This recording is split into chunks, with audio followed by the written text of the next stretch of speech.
I can remember, I was sitting in my recliner and then I lost control of my left side and I couldn't speak. I spoke twice. I called my wife twice.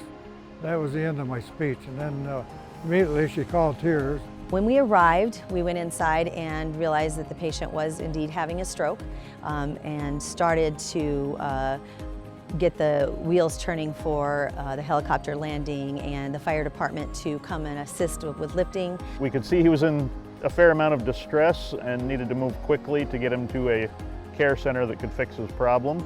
When we got here, the ambulance was there. Pam had the patient all set, ready for us. We actually kept the helicopter running so that way we would minimize the time spent to turn on and turn off the helicopter. They took the patient, put him on their stretcher, and then took off. And so it's about a 35-minute transport time.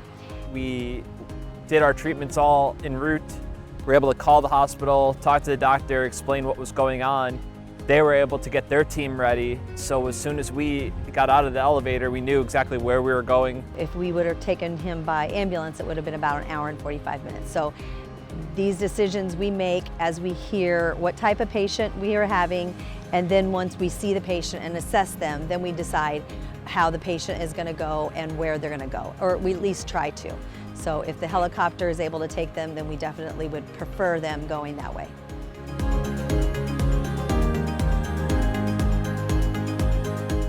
Flying around in helicopters is pretty cool, but most of us do it just because we want to help people, especially right here in our own community, giving the best patient care we can and hopefully resulting in the best outcomes we can.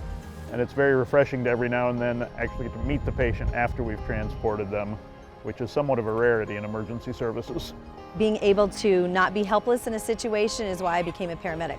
So seeing patients like Larry and that they have this quick recovery or not really needing to recover from much because he was taken care of so well, it gives me a great sense of pride. It's a great feeling to know that all the training, the time that we put into this job really paid off, and all of the background work that has been set up by our dispatchers, by the county, everything all came together as one, and we accomplished the goal, and he's alive and well, which is great to see. I was diagnosed with a stroke, and of course that was the correct diagnosis, so I was very fortunate to get airlifted, and it really made me feel like I was getting the best care. I'd like to thank Pamela and that crew for the great service that they did.